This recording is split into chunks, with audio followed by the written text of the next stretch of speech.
This program is made possible in part by the National Endowment for the Arts and Best Met Publishing Company.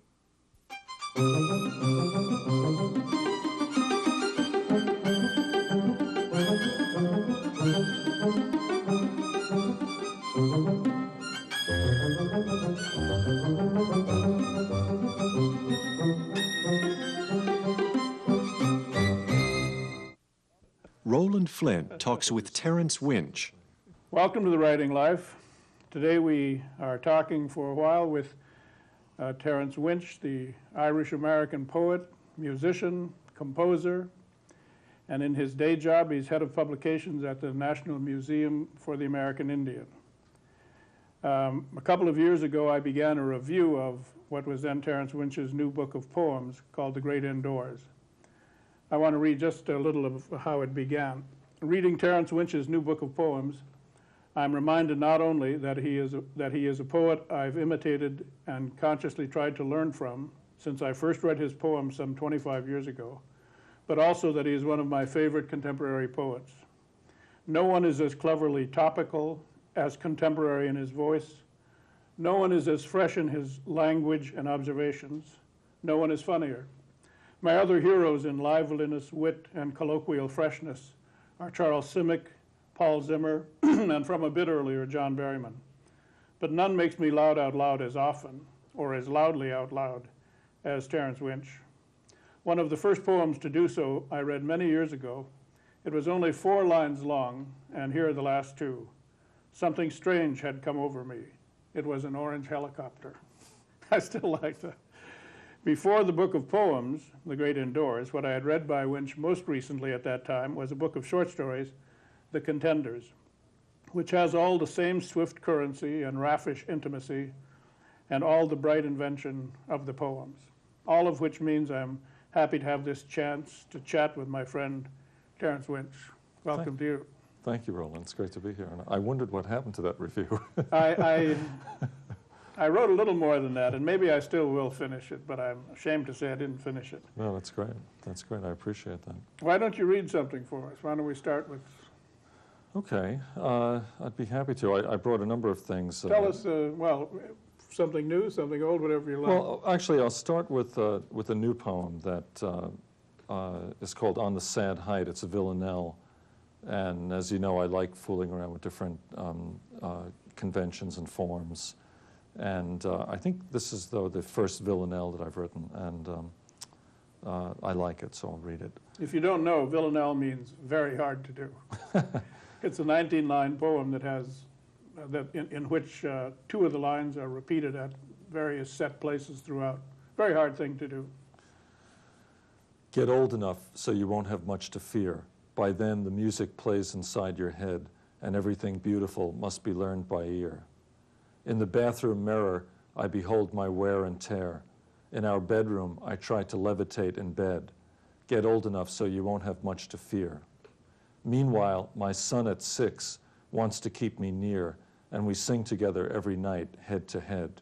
So everything beautiful must be learned by ear. His father's tunes, though, will one day disappear beyond today's routines and daily bread. But get old enough so you won't have much to fear. Remembering my mother was my first career, and the songs surrounding her on which I fed, knowing everything beautiful must be learned by ear.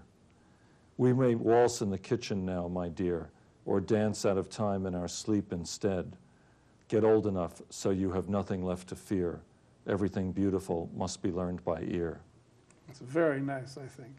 Thank you. And do you and your son sing together every night? We do, absolutely, every night. He forces me to sing the same song for like a year or 2 at a time until I beg for mercy that I can switch to something else. It's interesting to me because maybe you'll remember I've asked you from time to time if he's interested in music, if he's involved in your, or interested in your life in Irish music. Oh, he worships Celtic Thunder. I mean, he thinks that's very, very cool, and he's very drawn to it, and he's already talking about taking over the band in the future.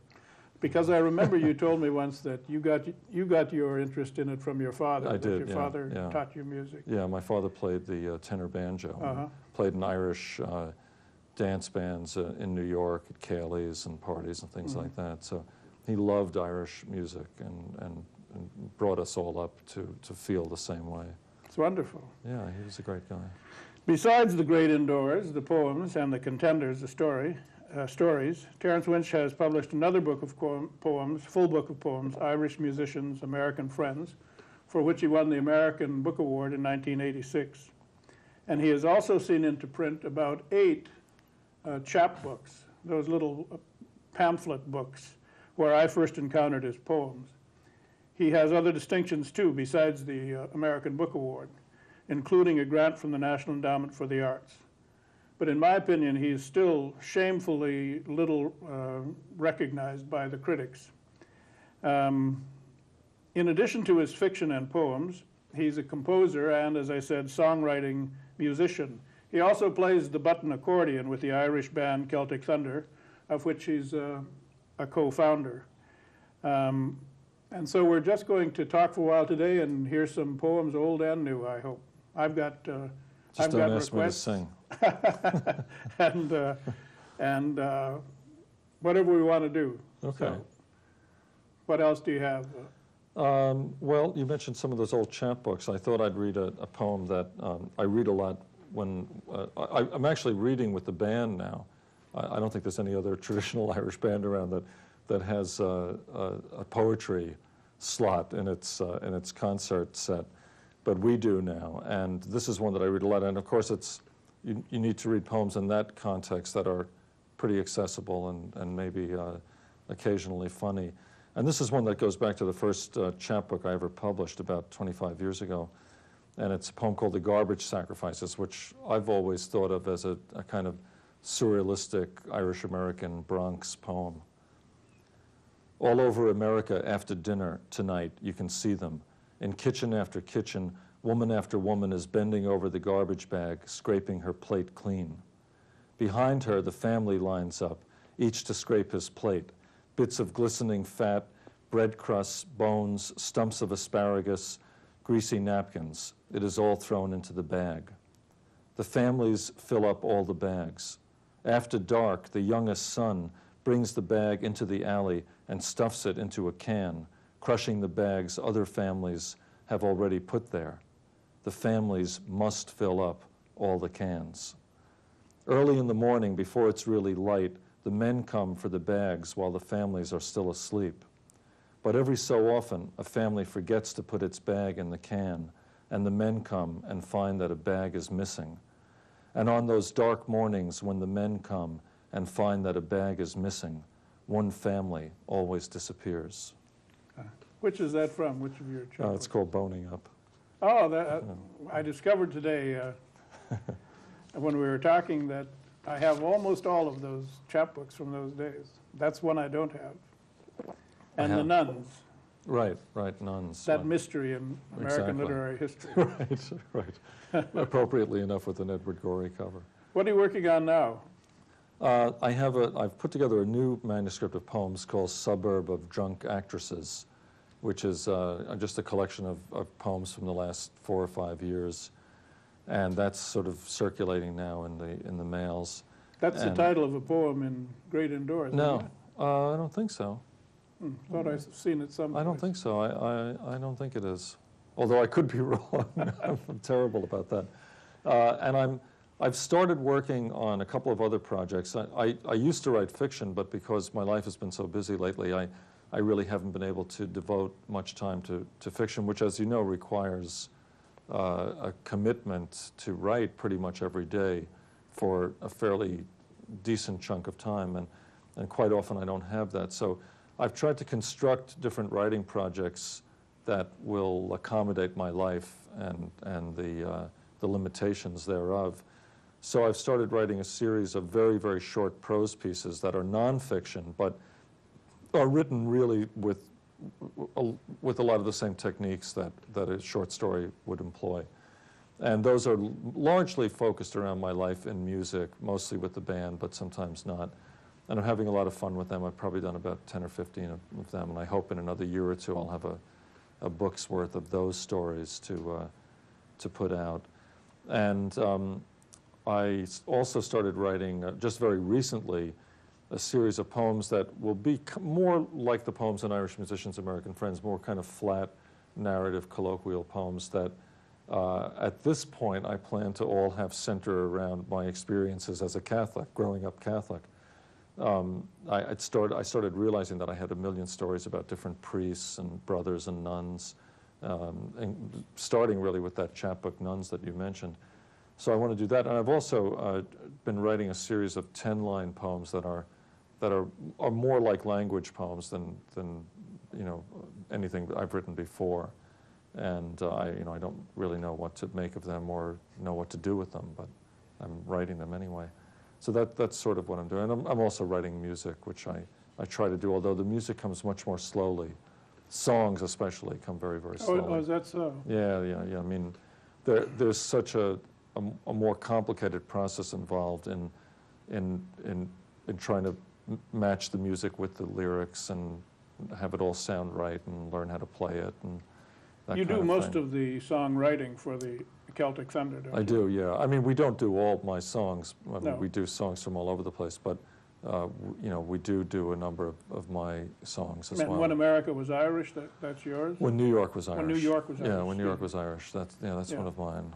That's become quite well known. It's a somewhat one-dimensional song, but it has a sort of anthem-like quality But to it. much recorded now besides Yeah. the Celtic Thunder. Yeah, a lot of people have recorded it, and people think it's been around for 50 years. And when friends of mine in New York if they hear it sung in a bar, and they say, oh, a friend of mine, Terry Winch, wrote that, they get met with disbelief and denial. Oh no, that's been around forever. He couldn't have done that. So that's, of course, flattering on one hand and frustrating on the other. Must be fun, though, to hear. Oh yeah, it's great. It's great. I haven't heard it much. I mean, I've heard the recordings, but it's rare that I'm somewhere where someone is performing it, because usually we're there performing it. Do you feel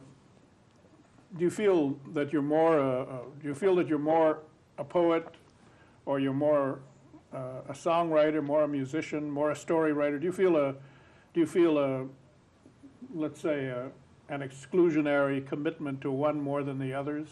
Well, If you had to choose. I hate to, one of the things that characterizes me that used to trouble me when I was younger, but now I sort of enjoy and embrace, is the kind of versatility that I seem incapable of stopping in myself. I mean, in the past, I've thought, and my wife has said, why don't you just concentrate on one thing and just do that? And I really can't do that.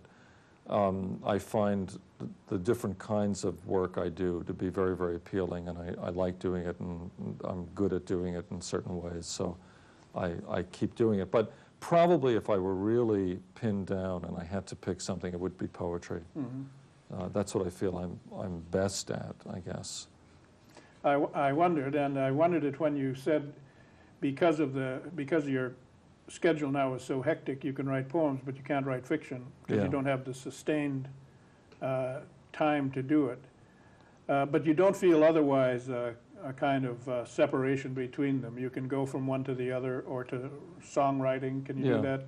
Yeah, in fact, sometimes if I'm working on a song, say, and I reach an impasse where I don't know where to go with it, I'll turn on the computer and work on a poem, and if that stops somewhere, I might go into my music stories and work on them a little bit. I don't have any problem transitioning from one thing to the other, because they're all so different. Yeah. They're not the same. But that was sort of what I wanted to ask next, but from a slightly different angle. Does one of them ever get you going on something else? Yeah. Do you ever try to write a song that you say, no, that should be a poem, or that should be a story? Well, that's happening more than it used to. And certainly certain themes come up a lot. We're doing a fairly new song of mine now called The Irish Riviera, which is a song about Rockaway Beach in Queens, where Irish immigrants, when I was a kid, would take their families for the summers or for a few weeks or whatever. And I wrote a poem actually in Irish Musicians, American Friends, called The Irish Riviera. And I used the same title for the song, which it's a very different piece of writing, but the same title. And then I've written a reel, an instrumental called the Rockaway Reel, and then one of the stories I'm writing is set in Rockaway. So there are those kinds of overlaps sometimes, That's great. although they'll be really different. I mean, there'll be very different approaches to maybe the same, ultimate source of inspiration or motivation. But great to have one that kicks off something else. Yeah, yeah. And a lot of my songs have been about have been on some levels tributes to my parents' generation, Irish people who came over here in the 20s and 30s, and certainly I've written in both poetry and prose out of the same, that same world. How about something from the great indoors? All right. John Ashbery called it a wonderful new collection. Ed Friedman said it's sexy, goofy, lyrical, and astute. I hope he didn't mean more goofy, though, than any of those other things. No, but it's, it's astute in a goofy way. That's what I think. It's lyrical in a daffy way that's quite wonderful. And as I've said to you before, it's conversational. It's real colloquial American speech, but it has its own music therein.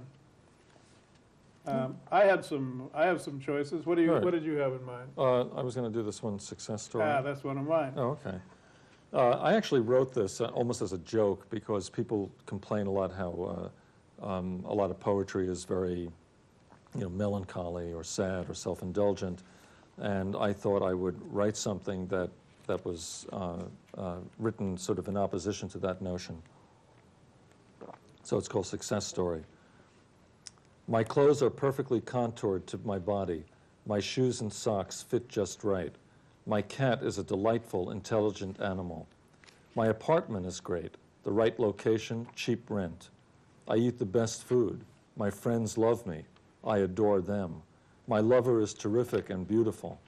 The sun is shining. There are trees even in the slums in Washington. I have tons of money and a gorgeous air conditioner. Great art hangs on my wall. I live a spine-tingling life of delirious sex and intense happiness. How about one? I think it was a companion poem with that. The bells are ringing for me in Chagall. Oh, yikes. On page 41. Can we do that on the air?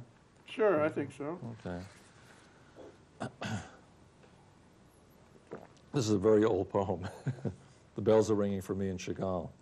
If you are involved in a fantasy relationship with someone in which the sex is so good it's like a fantasy, and things happen between you that are incredibly private and unmentionable that you could never do with anyone else ever again, so much so that you moan with pleasure in bed and can't believe it's really happening and don't even bother fantasizing about anyone else or any situation other than the one you're in, then you are in very serious trouble, and good luck to you. It won't last, and when it ends, you'll walk the floor and wear out your shoes.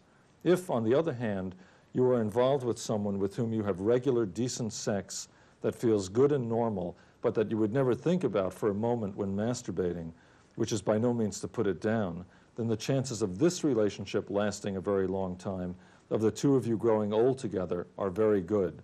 But often this is simply not enough, or it is enough when what is wanted, unfortunately or not, is more than enough. Maybe you don't agree with me. That's kind of companion poem. What else? How about mysteries? Okay. This is also from the Great Indoors. This is from the Great Indoors, and the Susan in here is my wife, Susan, who's mentioned, and the Doug is a good friend of mine, and a friend of yours, Doug Lang, another poet, Welshman. And this is called Mysteries. All last night I kept speaking in this archaic language because I had been reading Poe and thinking about him. I read The Murders in the Rue Morgue, which is supposedly the first detective story. Who done it, I wondered. It turns out an orangutan was the murderer. It looks to me like the detective story genre got off to a pretty ridiculous start. I used to visit Poe's house in the Bronx. I used to think, God, Poe must have been a midget. Everything was so small. Poe died in Baltimore, and I can see why. In Baltimore, all the people are very big and sincere. During dinner last night, I told Doug and Susan about Murders in the Rue Morgue. I said I hadn't finished it yet, but it looked like the murderer was going to turn out to be an orangutan unless the plot took a surprising new twist. Then Doug suggested that he and I collaborate on a series of detective stories in which the murderer is always an orangutan. We don't have a lot of time left. How about some more new things? Okay, well, I mentioned the Catholic series before, so maybe I'll read one of the poems from that. This is one that I wrote a week or two ago called Comfort. Father Ray Byrne quickly became a star. He played sports, danced, sang, told jokes. He was a man of the people, and we loved him for that. He came to our apartments and brought us comfort. He even came to the high school graduation party one night that I was at. I was a little bit drunk. Father Byrne came up to me and asked me, "Are you thinking about it?" I panicked. What did he mean? Sex, booze, basketball? Could he read my mind? Then I realized his tone wasn't accusatory, so I said, "Yeah, I'm thinking about it," not having any idea what he was talking about. "That's great," he said. "I can always tell when a young man is thinking about it. Just let me know if I can be of any help." Now I was positive he wasn't talking about sex or money or any of the things I actually did have on my mind. Father Byrne thought I might have a vocation. But I wasn't considering the priesthood. I didn't even think professional basketball was a possibility for me anymore. God had walked out the door about a year before when I was 16 and never looked back, even though I begged him not to leave me alone and weeping in this valley of tears. Do you know Zimmer's poem about the day that he got religion or lost religion? I don't remember which it is now. But Tell me about it. well, he's sinned, and he expects Jesus to come down off the cross and smack him around. And when he does it, he realizes he doesn't have to believe anymore. He's made his escape. I know you've been in Ireland recently, last summer, wasn't it? And I think your wife Susan and your son Michael went along. Michael would have been 7 then. It's wonderful to go there, I think, at that age when he's old enough to appreciate not only the country and the difference of scene, which must make a great impression on a 7-year-old, but he has lots of cousins there, I believe. Yeah, he does, and he handled it all very well. And I'm sure he did. yeah, it was important for me to sort of introduce him to Ireland and to the family there. And He's all an of that. elegant little gent. Yeah, he's a great kid.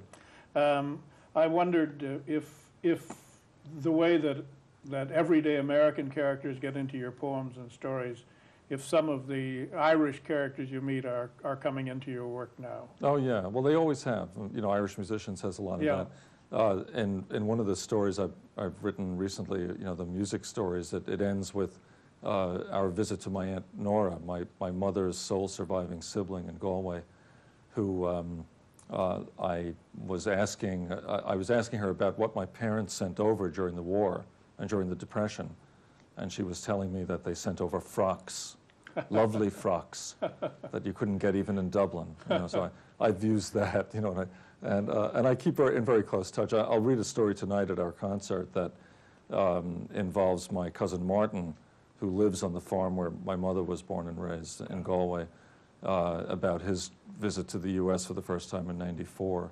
So yeah, that stuff comes up all the time. Well, we're almost out of time. It goes by very quickly. Why don't you read us something else, something new, if you like? All right, I'll read a poem called Social Security. This is the opening poem in the new manuscript. No one is safe. The streets are unsafe. Even in the safety zones, it's not safe. Even safe sex is not safe.